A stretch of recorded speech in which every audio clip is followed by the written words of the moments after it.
Hello friends, welcome to our channel tax knowledge. आज मैं आपको बताऊंगा फॉर्म 15G और 15H के बारे में।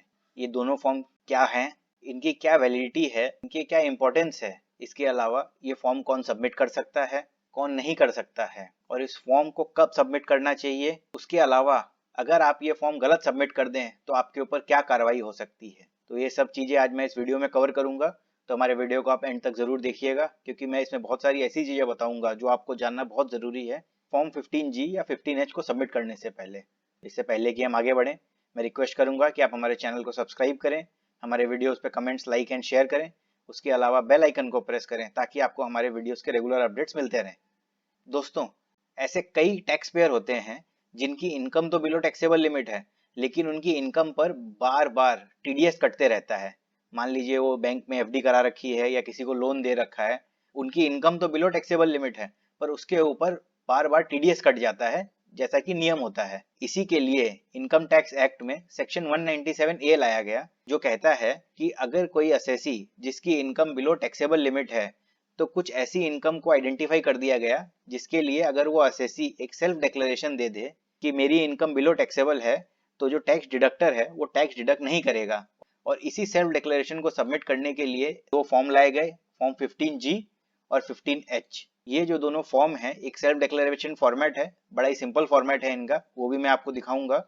और इसको जब भी आप अपने डिडक्टर के पास सबमिट करेंगे तो वो फिर आपका टीडीएस नहीं डिडक्ट करेगा। इस पे एक चीज आपको हमेशा ध्यान रखना है कि आपकी जो इनकम है वो बिलो टैक्सेबल लिमिट होनी चाहिए। इस फॉर्म को कंपनी, एसएससी और पार्टनरशिप फर्म या एलएलपी को छोड़ के हर एक जो पर्सन है वो सबमिट कर सकता है। पर आपको सिर्फ एक ही चीज ध्यान रखनी है कि आपकी जो टैक्सेबल इनकम है वो बिलो टैक्सेबल लिमिट होनी चाहिए। फाइनेंशियल ईयर 2021 के लिए जो टैक्सेबल लिमिट है नॉर्मल एसएससी के लिए वो है 2.5 लाख रुपए की। तो अगर आपकी इनकम 2.5 लाख से कम हो रही है तो आप ये फॉर्म जरूर सबमिट कर सकते हैं अपने डिडक्टर को। तो अब आपको ये लग रहा होगा कि 15G 15H दो अलग फॉर्म क्यों है जब काम एक ही होगा। तो आइए मैं आपको दोनों का डिफरेंस बताता हूँ। 15G जो फॉर्म है वो एक इंडिविजुअल पर्सन या कोई भी पर्सन सबमिट कर सकता है, ध्यान रखिएगा। पर फॉर्म 15H जो है वो सिर्फ एक इंडिविजुअल सबमिट कर सकता है। फॉर्म 15G जो है वो इंडिविजुअल जिसकी एज 60 ईयर से कम है उसके लिए है। फॉर्म 15H जो है वो 60 ईयर्स एंड बियॉन्ड के लिए है, यानी कि फॉर्म 15H जो है वो सीनियर सिटीजन सबमिट करते हैं, और फॉर्म 15G जो है वो अदर देन सीनियर सिटीजन या अदर देन असेसी जो कि कंपनी या पार्टनरशिप फर्म नहीं है वो सबमिट करते हैं। इसमें एक चीज का और डिफरेंस है जो आपको ध्यान रखना होगा। 15G जो है उसमें आपकी टोटल इनकम बेसिक एग्जेम्पशन से क्रॉस नहीं होनी चाहिए, लेकिन 15H में है कि आपकी टोटल इनकम टैक्सेबल नहीं होनी चाहिए। ये बहुत बड़ा डिफरेंस है दोनों में। अब मैं आपको बताता हूँ कि कौन कौन सी इनकम कवर्ड है जिसके लिए आप ये फॉर्म सबमिट कर सकते हैं। इसमें सबसे पहला आता है डिविडेंड, दूसरा है payment in respect of deposit under national saving scheme, accumulated balance of EPF due to an employee. दोस्तों, ईपीएफ में जो एम्प्लॉई के अकाउंट में जो जमा होता है पैसा, उसमें कुछ पोर्शन टैक्सेबल होता है। तो उसके लिए भी अगर आपकी इनकम नॉन टैक्सेबल होती है आप इस फॉर्म को सबमिट कर सकते हैं ताकि आपका टीडीएस डिडक्ट ना हो। अगला है इंटरेस्ट ऑन सिक्योरिटीज, फिर interest other than interest on securities, insurance commission, sum under life insurance policy. Sum under life insurance policy होती है कि जो पॉलिसी जिसका प्रीमियम आपका 20% से बेसी, जो कि अब 10% कर दिया गया है, इसका प्रीमियम अगर सम इंश्योर्ड का 20% या 10% जो जब भी आपने पॉलिसी ली थी अगर उससे बेसी है, तो उस पे मैच्योरिटी पे जो आपको पैसा आता है वो टैक्सेबल होता है।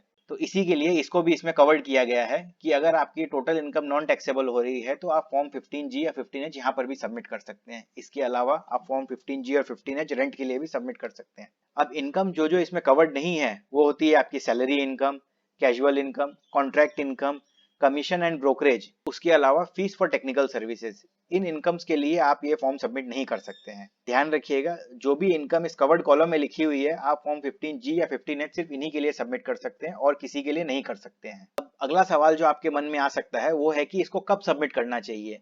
तो मैं आपको बता दूं कि इनकम टैक्स एक्ट में इसकी कोई स्पेसिफिक ड्यू डेट नहीं दी गई है, लेकिन आप ये फॉर्म जब तक अपने डिडक्टर को सबमिट नहीं करेंगे वो आपका टीडीएस डिडक्ट करता रहेगा। इसीलिए मेरा सुझाव रहेगा कि आप फॉर्म 15G और 15H जो है साल के बिगनिंग में ही दे दीजिए, अगर आपका ये एक्सपेक्टेशन है कि आपकी जो इनकम है वो बिलो टैक्सेबल रहेगी। मैं यहाँ पर आपको एक चीज और बताना चाहूंगा कि फाइनेंशियल ईयर 2021 के लिए 15G और 15H को सबमिट करने के लिए 30 जून तक का एक्सटेंशन दे दिया गया है, क्योंकि अभी लॉकडाउन का फेज चल रहा है तो कोई एसएससी घर से बाहर नहीं निकल रहे हैं और वो ना ही कहीं जा सकते हैं फॉर्म 15G या 15H सबमिट करने के लिए। इसीलिए गवर्नमेंट ने मार्च खत्म होने से पहले ये अनाउंस कर दिया था कि अगर आपने पिछले साल फॉर्म 15G 15H सबमिट किया है तो उसकी जो वैलिडिटी है वो 30 जून तक एक्सटेंड कर दी गई है। तो आपको अगला जो फॉर्म 15G 15H है वो 30 जून के बाद ही सबमिट करना है। अब आइए मैं आपको बताता हूँ कि अगर आपने 15G या 15H रॉन्ग सबमिट कर दिया तो इसमें क्या हो सकता है आपके साथ। तो मैं आपको सबसे पहले बताना चाहूंगा कि इनकम टैक्स एक्ट में इसके लिए कोई स्पेसिफिक प्रोविजन नहीं दिया गया है, लेकिन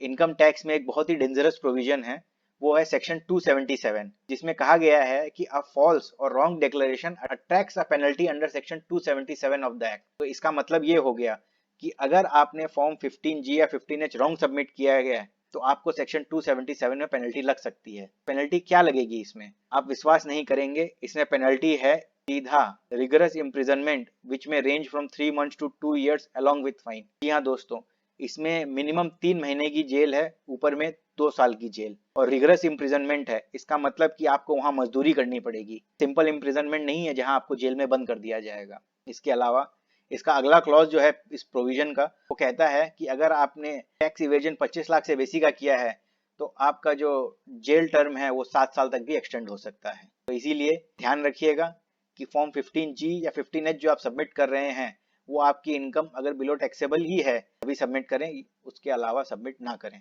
आइए दोस्तों, मैं आपको फॉर्म 15G और 15H के कुछ फॉर्मेट्स दिखाता हूँ। यहाँ पर आप देख सकते हैं फॉर्म 15G जो है ये इसका फॉर्मेट है, बड़ा ही सिंपल फॉर्मेट है। यहाँ पर आपका नाम, पता, पैन नंबर, रेसिडेंशियल स्टेटस, आपका एड्रेस, ईमेल आईडी, आप इनकम टैक्स में असेस होते हैं कि नहीं वो चीज, आपकी एस्टिमेटेड इनकम, और आप ये फॉर्म जो सबमिट कर रहे हैं जिस डिडक्टर को, उससे आपको कितनी इनकम आने वाली है उसकी सब डिटेल मांगता है। इसके अलावा ये आपसे एक डिक्लेरेशन भी मांगता है, यहाँ पर आपको ये डिक्लेयर करना पड़ेगा कि आपकी जो टोटल इनकम है वो टैक्सेबल लिमिट के अंडर है। इसीलिए बहुत ही आपको ध्यान रखना पड़ेगा कि आप कहीं रॉन्ग डिक्लेरेशन ना दे दें, नहीं तो जो पीनल प्रोविजन मैंने अभी आपको बताया था आप उसमें फंस सकते हैं। इसके अलावा फॉर्म 15G का जो है सेकंड पार्ट ये है, जहाँ पर जो डिडक्टर है वो भी आपको एक यूनिक आइडेंटिफिकेशन नंबर देता है और आपकी सारी डिटेल भरता है, क्योंकि उनको ये भी इनकम टैक्स को सबमिट करना पड़ता है कि उन्हें फॉर्म 15G से रिसीव हुआ है। उसी तरह फॉर्म 15H भी अगर आप देखें तो ये भी फॉर्म 15G की तरह बहुत ही सिंपल है, लेकिन फॉर्म 15H जो है ये सीनियर सिटीजन्स के लिए है। जैसा कि हमने वहां देखा था, यहाँ पर भी एक डिक्लेरेशन का फॉर्म जाता है जहां पर इनको डिक्लेयर करना पड़ता है कि इनकी इनकम जो है